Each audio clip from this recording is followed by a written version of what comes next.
Hello friend, अस्सलाम वालेकुम। Welcome to my channel. ये MGT 402 के फाइनल टर्म के एमसॉल्व MCQs डिस्कस किए जा रहे हैं इस वीडियो में। आइए स्टार्ट करते हैं आज की वीडियो को। कंट्रीब्यूशन मार्जिन जो है वो 30% दिया हुआ है for spice sales. Break even जो है वो आपको दी गई है 1.5 लाख रुपये। If the company decide to target net profit जो है, यानी मतलब जो नेट इनकम है वो 60,000 की, तो what would be the actual sale. जो एक्चुअल सेल हमें कितनी करनी पड़ेगी, तो आपको इसके अंदर मार्जिन दिया गया है और आपको ब्रेक इवन सेल्स बता दी गई है, तो उससे आप कैलकुलेट करेंगे तो 2,10,000 रुपये आपके पास आंसर आएगा। Net profit and loss for a particular period of time is reported in which dash. Income statement के अंदर ही नेट प्रॉफिट या लॉस जो है वो रिकॉर्ड किया जाता है, ना कैश फ्लो में ना बैलेंस शीट में। अब ब्लैक हेड जो है वो चैमरी के बिल्डर्स जो है वो कंस्ट्रक्ट कर रहे हैं 18 यूनिट्स, और फिर उसके बाद जाके जो टोटल सेल वैल्यू 800 यूनिट की है और 80 यूनिट की है वो है 4,60,000 रुपये। वेरिएबल कॉस्ट जो दी हुई है वो आपको 4,000 रुपये दी हुई है, और फिर फिक्स कॉस्ट जो दी हुई है वो आपको 50,000 रुपये दी हुई है। How much per unit contribution margin, यानी कंट्रीब्यूशन आपको मार्जिन निकालना है, तो उसका एक फार्मूला जो है वो आप इस पर अप्लाई करेंगे तो आप 1750 आ जाएंगे। अब which of the following represent the calculate contribution margin, तो सेल्स माइनस वेरिएबल कॉस्ट और डिवाइड कर देंगे सेल्स से, तो आपके पास आ जाएगा कंट्रीब्यूशन मार्जिन। अब इसके अंदर क्या है कि इंफॉर्मेशन दी हुई है, आपको कंसिडर करेंगे corporation product A is follow. Assume क्या कर रहे हैं, लेवल जो है वो इंक्रीज़ हो रहा है, sales 20%, profit margin would be, तो आपकी जो सेल्स है 20% इसकी इंक्रीज़ होगी, तो उससे आपका 24 जो है वो निकल जाएगा।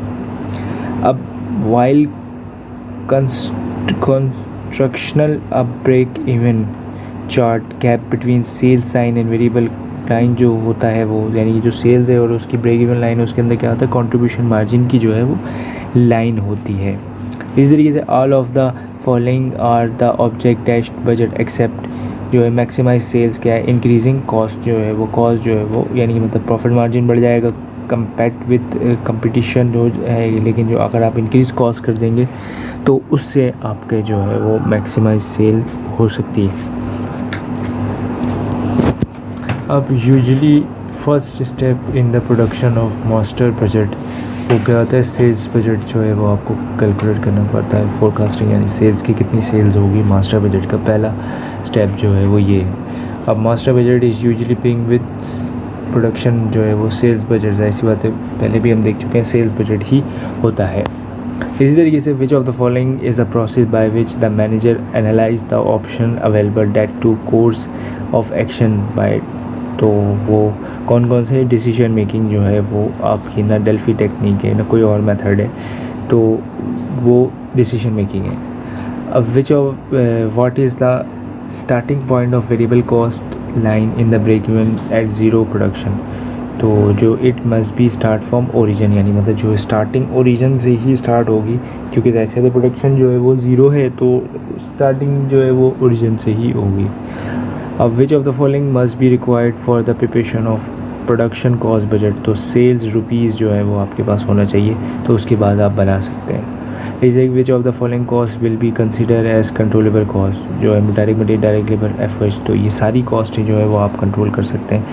अगर आप मटेरियल जो है वेस्टेज कम कर दें, या लेबर जो है उसको इम्प्रूव कर दें, या वेरिएबल जो भी ओवरहेड्स हैं उसके इम्प्रूव कर दें, तो वो सारी कॉस्ट आप कर सकते हैं। अब which of the following statement is true as an opportunity cost? Irrelevant decision making, sunk cost, historical cost, relevant to decision। ऐसे तो opportunity cost हमेशा relevant ही होती है, क्योंकि इसके अंदर पता चलता है कि भाई हम या तो ये काम करेंगे या ये काम करेंगे। अब ये काम करेंगे तो इतना प्रॉफिट होगा, ये काम करेंगे तो ये इतना लॉस से हम बच सकते हैं, तो बहुत सारी चीज़ें तो वो relevant ही है। अब फर्म जो है वो सेल कर रही है बैग कितना 14 रुपये, और वेरिएबल कॉस्ट जो है वो 8 रुपये है, तो आपको कंट्रीब्यूशन मार्जिन निकालना है, तो 14 को 8 से माइनस कर दे तो 6 रुपये आते हैं, तो आपको कंट्रीब्यूशन मार्जिन भी आ गया 6 रुपये। इसी तरीके से जो वो है सेल्स सिंगल प्रोडक्ट कर रही है वो 18 ₹28 पर यूनिट पे कर रही है। एक वेरिएबल कॉस्ट जो है वो 60% एंड सेल फिक्स कॉस्ट जो है 98%। तो अब ब्रेक इवन सेल्स के लिए वो उसको कितना जो है वो यूनिट यानी कि तकरीबन उसको 1000 यूनिट जो है वो बेचने पड़ेंगे, तब जाके वो ब्रेक इवन सेल्स पे आएगा। विच of the following best describe the flexible budget of variable production cost? Only budget show the cost and revenue at different level. Budget which is prepared using the computer separate sheet, और फिर इसके बाद के budget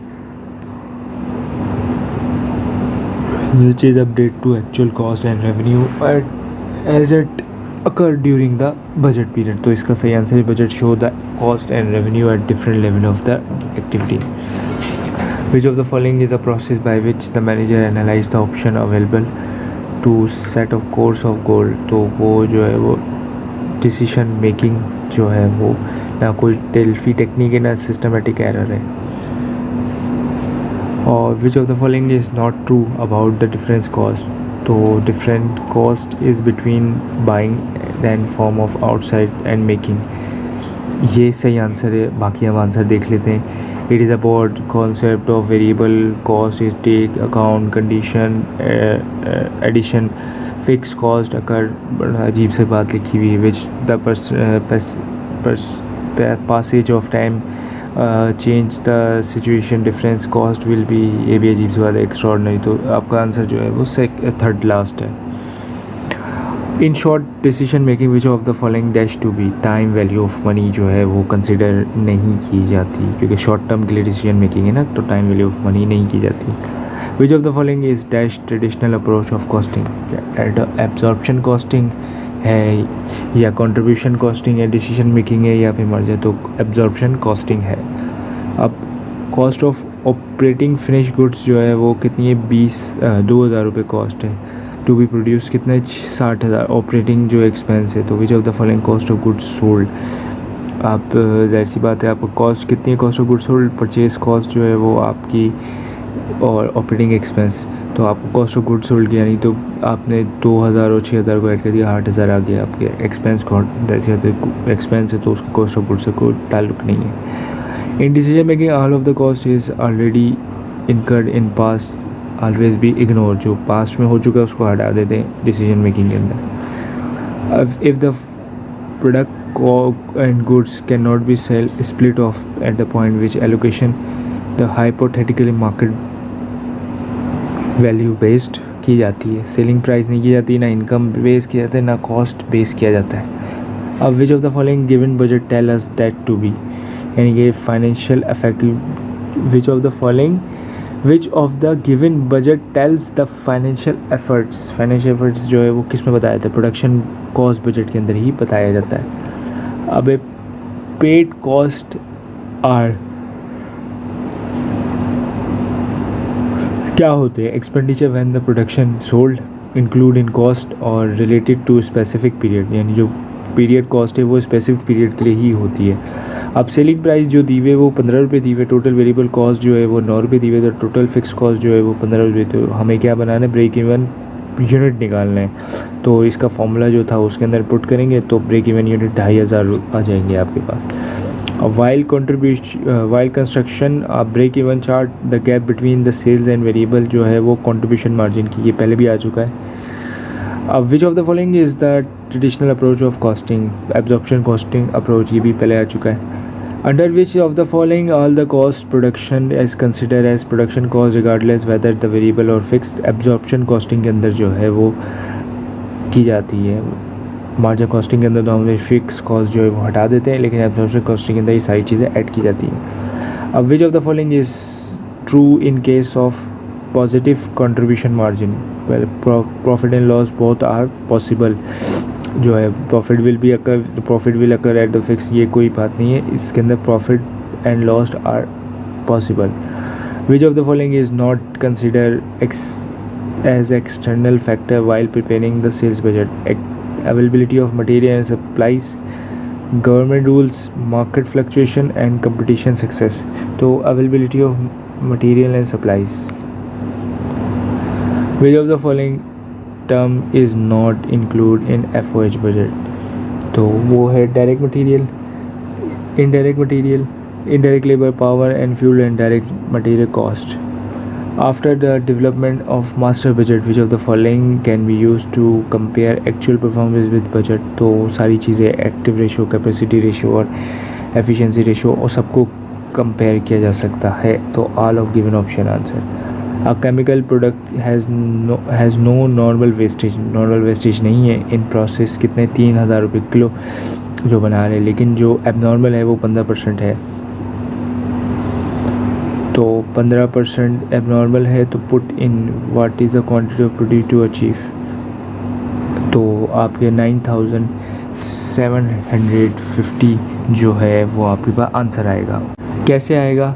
तो 3500 का जो 15% आप निकाल लें तो तकरीबन बनता है 515 रुपये. उसको माइनस कर दें 35% से, तो आपके पास आंसर 2975 आएगा.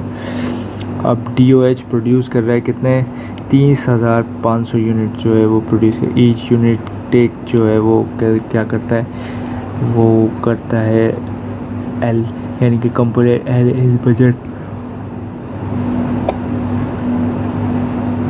कॉस्ट जो है वो आपके पास 12 पर यूनिट है. करंट इन्वेंट्री जो है वो आपके 4000 है. और फिर इसके बाद ये कि कितनी यूनिट बनाना चाहता है 6000.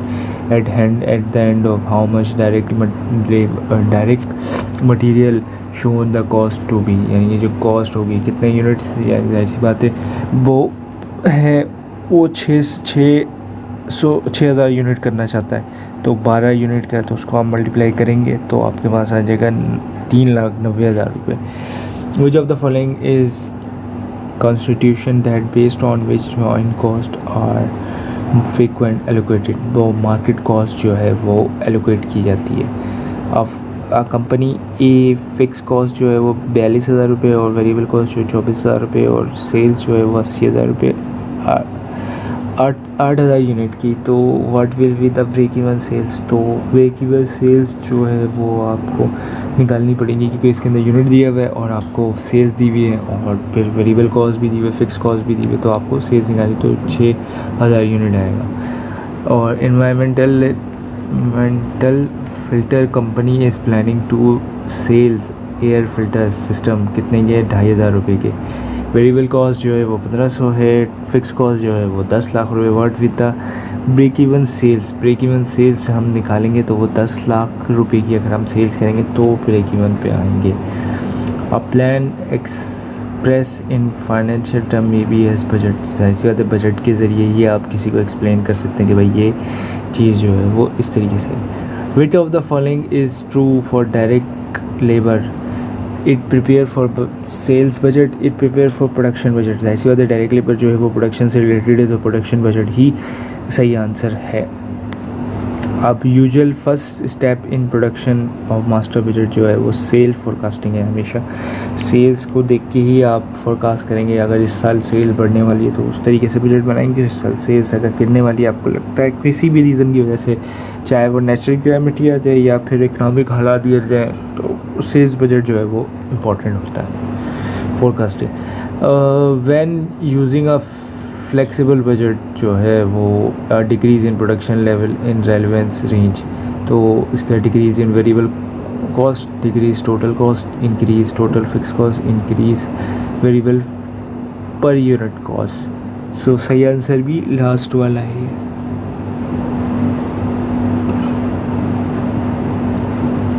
Cost that incur which of the following? Only opportunity cost, cost that are already paid, cost that are already common and both. जाहिर सी बात है जो अपॉर्चुनिटी कॉस्ट है वो हमेशा कंसिडर की जाती है डिसीजन मेकिंग के लिए. अब under which of the following all cost production consider to be produce regardless of whether they are variable. Absorption costing, direct labour को direct costing, marginal costing, variable costing. तो absorption costing जो है वो इस्तेमाल की जाती है. अब इफ़ यूनिट स्टेट जो है वो प्रोड्यूस हो रहा है, प्रोसेस हो रहा है कितने 2,500 तो 2500 यूनिट जो है वो स्टिल इन प्रोसेस है. डिग्री ऑफ कंप्लीशन जो है मटेरियल 100% है और कन्वर्जन जो है what will be the equivalent produce unit जो है आपको, यानी कि मतलब ये प्रोडक्शन कॉस्टिंग के बारे में बताया जाए। मटेरियल वाइज तो 100% कंप्लीट है, लेकिन जो कन्वर्जन है वो जो है वो 40% है। तो इस तरीके से आप कैलकुलेट करेंगे तो 22,000 रुपये आपके पास आ जाएगा। विच of the following method is most commonly use in beginning with work in progress unit while preparing the production report? FIFO, cash accounting method, accrual accounting method और FIFO। तो कैश अकाउंटिंग मेथड जो है वो इस्तेमाल किया जाता है। और which of the following ratio is obtain by dividing flexible budget at actual capacity to original budget at normal capacity. तो कैपेसिटी रेशियो जो है वो इस्तेमाल होता है। अब which of the following is use decision making? Contribution margin, difference cost, fix cost और both contribution. तो कंट्रीब्यूशन मार्जिन जो है वो बहुत ज़्यादा इंपॉर्टेंट होता है हमेशा डिसीजन मेकिंग के लिए, कि भाई कितना मार्जिन आपके पास आ रहे हैं। अगर मार्जिन अच्छे होंगे तो आप उसको करेंगे, और अगर मार्जिन अच्छे नहीं होंगे तो आप उसको छोड़ देंगे। अब डेटा दिया हुआ है आपको, जिसके अंदर वर्क इन प्रोग्रेस ओपनिंग कितना है 20,000, और वर्क इन क्लोज कितना है 10,000। फिनिश गुड्स ओपनिंग कितना है 30,000, और फिनिश गुड क्लोजिंग कितना है वो है 50,000। कॉस्ट ऑफ गुड्स सोल्ड, तो what will be the first of cost of good manufacture? तो कितने, यानी कि मतलब ऐसी बात है, इसके अंदर ओपनिंग को ऐड करेंगे, क्लोजिंग को माइनस करेंगे, और इसी तरीके से ओपनिंग फिनिश गुड्स को ऐड करेंगे, क्लोजिंग फिनिश गुड्स को माइनस करेंगे, तो जो यूनिट सोल्ड हुए तो what will be the value of cost manufacture, तो आपके पास आ जाएगा।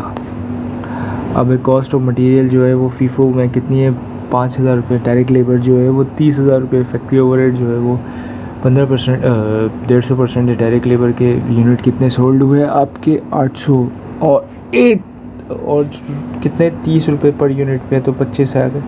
Calculate profit of each given information, जैसे होता है आपको प्रॉफिट। तो इसके अंदर पहले तो आप कॉस्टिंग कर लेंगे। कॉस्टिंग कैसे करेंगे कि डायरेक्ट मटेरियल की जो कॉस्ट दी, यानी कि तो मेथड जो दिया हुआ है उसके अंदर कितने दिया हुआ है वो 5,000 दिया हुआ है, और फिर 3,000 दिया हुआ है वो आपका, और 150% है, तो इसको पर मल्टीप्लाई कर देंगे 150% से 3,000 को, और फिर डायरेक्ट लेबर जो यूनिट सोल्ड हुए हैं, तो और आपके पास कितने सोल्ड किए हैं आपने, जो आपके 30 रुपये में सोल्ड किए हैं, और जो कॉस्टिंग है वो 25 है, तो उसको जो भी आंसर आएगा उसको माइनस करेंगे, तो 4,000 रुपये इस तरीके से आपके पास आ जाएगा। In cost accounting avoidable loss is chance. Factory overhead control account, work in progress control account, marketing overhead और एडमिनिस्ट्रेटर ओवरहेड कंट्रोल। तो फैक्ट्री ओवरहेड कंट्रोल जो है वो की जाती है। अब inventory of 96,000 was purchase during the year. The cost of sold वो कितनी है 90,000 रुपये, which ending inventory 18,000। Inventory turnover ratio कितना है, यानी कि जैसे आपने जो 96,000 रुपये की जो है वो इन्वेंट्री ख़रीदी थी, और फिर उसके बाद जाके यूनिट तो कॉस्ट ऑफ सोल्ड जो है वो कितनी आपने कर दी, तो आपके एंड कितनी बची वो बची। तो अब आप उसको डिवाइड कर देंगे तो 5.3 टाइम जो है वो आपके टर्नओवर रेशो बना। कंसिडर द फॉलोइंग डेटा, तो इसमें ओवर टाइम प्रीमियम आपको निकालना है।